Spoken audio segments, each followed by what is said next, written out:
After 2 whole years, Pharaoh dreamed that he was standing by the Nile, and behold, there came up out of the Nile 7 cows, attractive and plump, and they fed in the reed grass. And behold, 7 other cows, ugly and thin, came up out of the Nile after them, and stood by the other cows on the bank of the Nile. And the ugly, thin cows ate up the 7 attractive, plump cows, and Pharaoh awoke.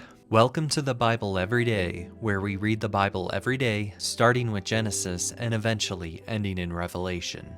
And he fell asleep and dreamed a second time. And behold, 7 ears of grain, plump and good, were growing on one stalk. And behold, after them sprouted 7 ears, thin and blighted by the east wind. And the thin ears swallowed up the 7 plump full ears.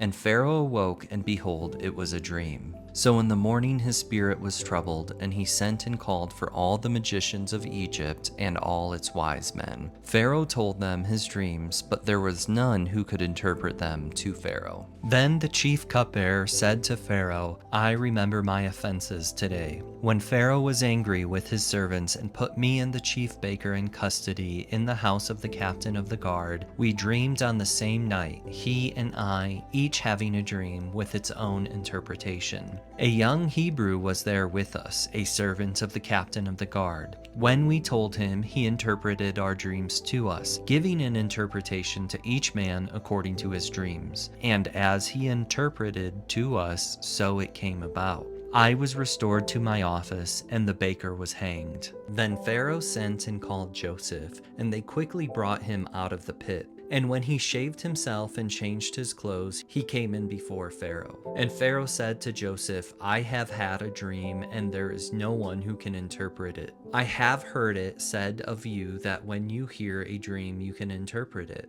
Joseph answered Pharaoh, It is not in me. God will answer Pharaoh a favorable answer. Then Pharaoh said to Joseph, Behold, in my dream I was standing on the banks of the Nile. 7 cows, plump and attractive, came out of the Nile and fed in the reed grass. 7 other cows came up after them, poor and very ugly and thin, such as I have never seen in all the land of Egypt. And the thin, ugly cows ate up the first 7 plump cows, and when they had eaten them, no one would have known that they had eaten them, for they were still as ugly as at the beginning. Then I awoke. I also saw in my dream 7 ears growing on one stalk, full and good. 7 ears withered, thin and blighted by the east wind, sprouted after them, and the thin ears swallowed up the 7 good ears. And I told it to the magicians, and there was no one who could explain it to me. Then Joseph said to Pharaoh, The dreams of Pharaoh are one. God has revealed to Pharaoh what he is about to do. The 7 good cows are 7 years, and the 7 good ears are 7 years. The dreams are one.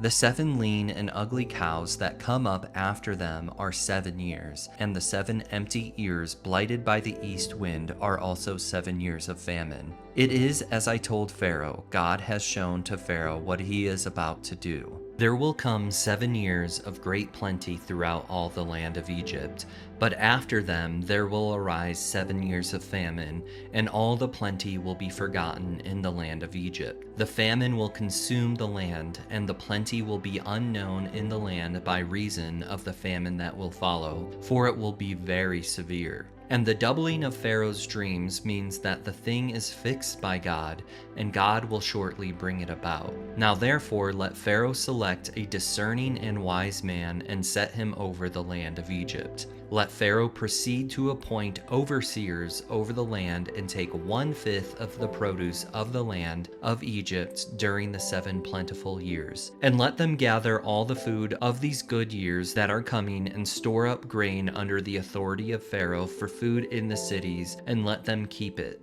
The food shall be a reserve for the land against the 7 years of famine that are to occur in the land of Egypt, so that the land may not perish throughout the famine. This proposal pleased Pharaoh and all his servants. And Pharaoh said to his servants, Can we find a man like this in whom is the Spirit of God?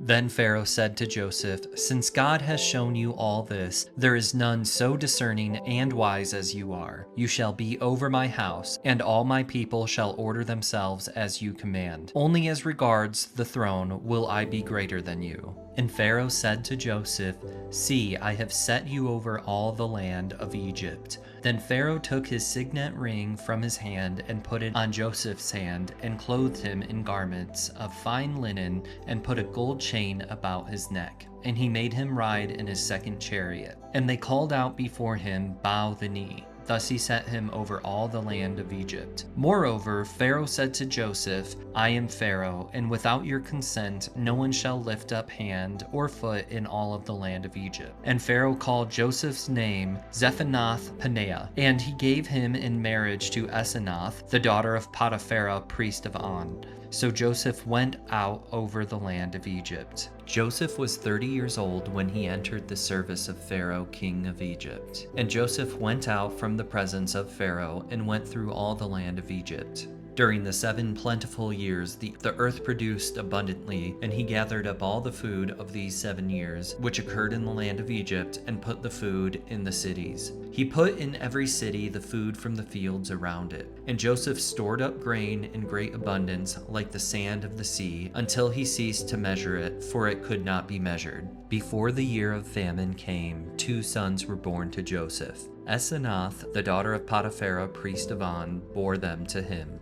Joseph called the name of the firstborn Manasseh, for, he said, "God has made me forget all my hardships and all my father's house." The name of the second he called Ephraim, for God has made me fruitful in the land of my affliction. The 7 years of plenty that occurred in the land of Egypt came to an end, and the 7 years of famine began to come, as Joseph had said. There was famine in all lands, but in all the land of Egypt there was bread. When all the land of Egypt was famished, the people cried to Pharaoh for bread. Pharaoh said to all the Egyptians, "Go to Joseph. What he says to you, do." So when the famine had spread all over the land, Joseph opened all the storehouses and sold to the Egyptians, for the famine was severe in the land of Egypt. Moreover, all the earth came to Egypt to Joseph to buy grain, because the famine was severe over all the earth. Thank you for reading your Bible today, and don't forget to read your Bible every day.